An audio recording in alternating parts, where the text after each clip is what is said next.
Assalamualaikum warahmatullahi wabarakatuh. Perkenalkan, nama saya Ermina Ajijah, NIM 180101010128. Bismillahirrahmanirrahim. Assalamualaikum warahmatullahi wabarakatuh. Nama saya Yandi Aminuddin dari kelompok 1 NIM 180101010324. Terima kasih. Bismillahirrahmanirrahim. Perkenalkan, nama saya Muhammad Yusril Hidayat, NIM 180101010119. Assalamualaikum warahmatullahi wabarakatuh. Perkenalkan, nama saya Aris Sahari Salam dengan NIM 18010101014. Assalamualaikum warahmatullahi wabarakatuh. Perkenalkan, nama saya Elisa, NIM 180101010041. Kami dari kelompok 1.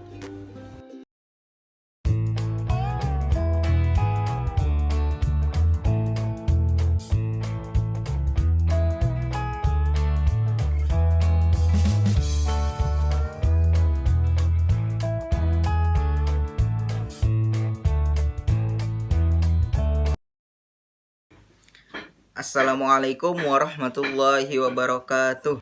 Waalaikumsalam warahmatullahi wabarakatuh. Baik anak-anak, selamat pagi. Pagi. Ya, pada hari ini kita akan belajar tentang toharoh dan juga berwudu. Nah, sebelum kita memasuki pembelajaran, alangkah lebih baiknya untuk mendapatkan keberkahan dari Allah Subhanahu wa taala, marilah kita berdoa bersama yang akan dipimpin oleh ketua kelas.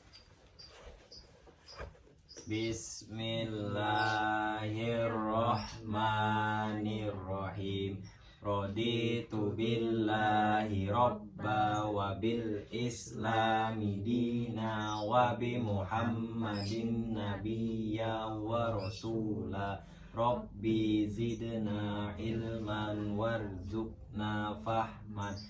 Wa sallallahu ala sayyidina Muhammadin wa ala alihi wa sahbihi wa sallam. Amin. Ya, karena sudah berdoa, maka akan Bapak absen kalian semua. Pertama, Yusril Hidayat, Hadir Pak. Yandi Amiluddin, Hadir Pak. Ermina Azizah, Hadir Pak. Elisa. Hadir Pak. Ya, alhamdulillah karena hadir semua lengkap. Pada hari ini seperti yang Bapak bilang tadi, kita akan mempelajari tentang toharoh dan juga berwudu. Kita memasuki pengertian toharoh. Pengertian toharoh. Toharoh berasal dari kata bahasa Arab yang berarti bersih atau bersuci. Sedangkan menurut istilah ialah suatu kegiatan yang bersuci dari najis. Nah, artinya di sini toharoh itu adalah kegiatan untuk bersuci dari najis atau hadas, sehingga seseorang diperbolehkan untuk beribadah yang dituntut harus dalam keadaan suci. Kegiatan bersuci dari najis itu meliputi menyucikan badan, pakaian, tempat, dan lingkungan yang menjadi tempat segala aktivitas beribadah. Pengertian wudu adalah membersihkan anggota tertentu atau pekerjaan tertentu yang diawali dengan niat, yaitu membasuh muka, tangan, kaki, serta mengusap kepala. Adapun rukun-rukun wudu adalah sebagai berikut. Yang pertama, niat. Jadi sebelum melakukan wudu, hendaknya kita berniat terlebih dahulu. Dan lafaz niat yang sering kita ucapkan yaitu nawaitul wudu'a li rabbil hadatil asghari fardhalillahi ta'ala. Rukun yang kedua yaitu membasuh muka. Jadi membasuh muka ini adalah salah satu rukun wudu yang mana harus mengalirkan air ke seluruh wajah. Seperti yang Bapak contohkan, air dialirkan dari sini, dialirkan ke seluruh wajah seperti ini. Yang ketiga yaitu membasuh tangan sampai siku, dari ujung kuku sampai ujung siku sini. Kemudian rukun yang keempat yaitu membasuh kepala. Membasuh kepala atau bisa juga membasuh sebagian rambut atau paling minimal yaitu 3 helai rambut. Yang kelima, membasuh kaki sampai mata kaki. Jadi membasuh kaki itu dari ujung kuku sampai di atas mata kaki. Kemudian yang keenam yaitu tertib. Nah, artinya di dalam kita melaksanakan rukun tadi harus tertib. Yang pertama muka, yang kedua tangan, yang ketiga kepala, yang keempat kaki. Lalu kemudian ada tambahan yang sering dikerjakan yaitu sunnah di dalam berwudu. Lalu kemudian ada juga yang disebut dengan sunnah-sunnah wudu, yaitu sunnah tambahan yang dilakukan di dalam wudu untuk memperbaiki wudu kita agar lebih afdol. Yang pertama ada membaca basmalah. Yang kedua yaitu membersihkan mulut. Nah, membersihkan mulut di sini dengan cara bersiwak atau sebagainya. Kemudian yang ketiga ada mencuci tangan, menggosok-gosok tangan hingga bersih. Yang keempat ada berkumur.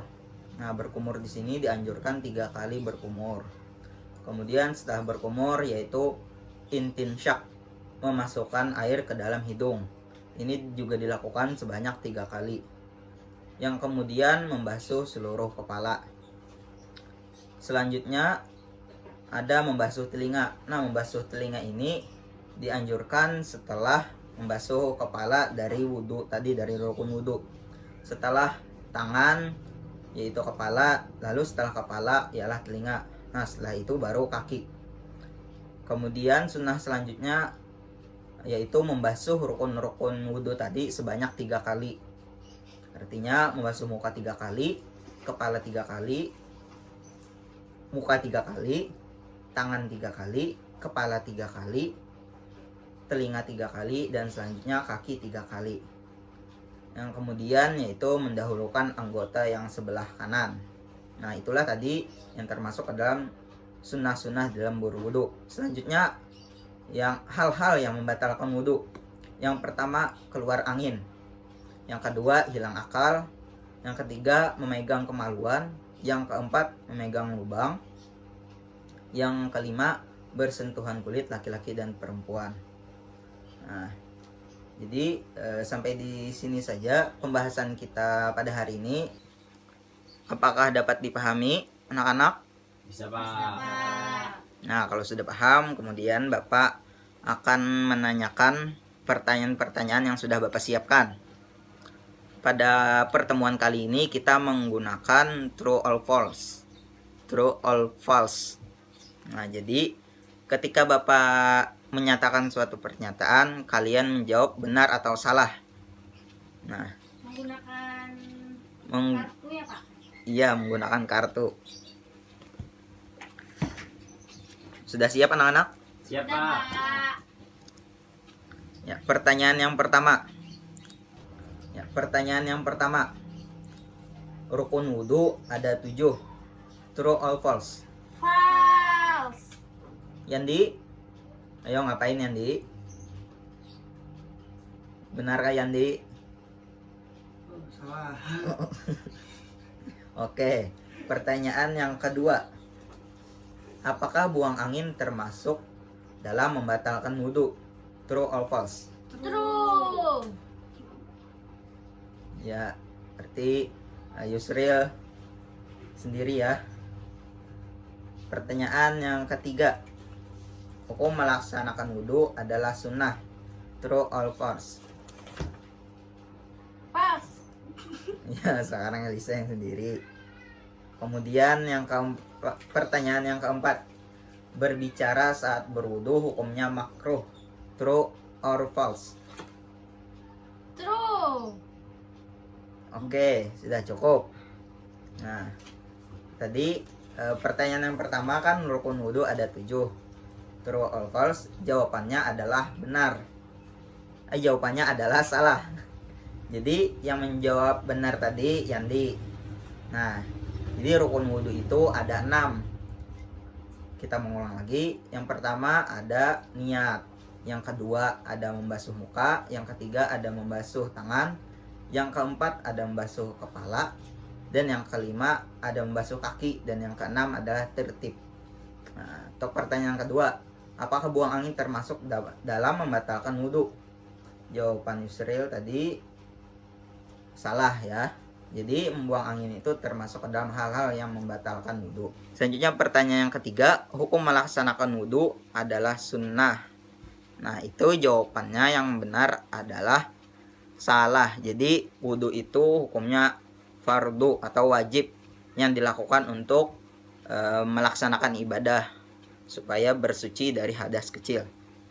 Kemudian pertanyaan yang terakhir, berbicara saat berwudu hukumnya makruh. Nah jadi jawaban ini adalah benar. Nah jadi kita dianjurkan untuk tidak berbicara saat berwudu. Selesaikan dulu bicara kita, setelah itu baru kita berwudu. Nah mungkin itu saja yang dapat Bapak sampaikan pada pertemuan kita hari ini. Salah khilafnya mohon maaf. Baik, yang terakhir marilah kita berdoa-doa bersama agar pelajaran kita pada hari ini berkah dan juga memiliki manfaat untuk kita dan yang lainnya. Berdoa kafaratul majelis. Mulai. Subhanakallahumma wa bihamdika asyhadu an la ilaha illa anta astaghfiruka wa atubu ilaik. Walhamdulillahi rabbil alamin. Cukup sampai di sini pertemuan kita pada hari ini. Sampai bertemu di pertemuan berikutnya. Wassalamualaikum warahmatullahi wabarakatuh. Waalaikumsalam warahmatullahi wabarakatuh. Makasih Pak. Terima kasih Makasih Bapak. banyak, Pak.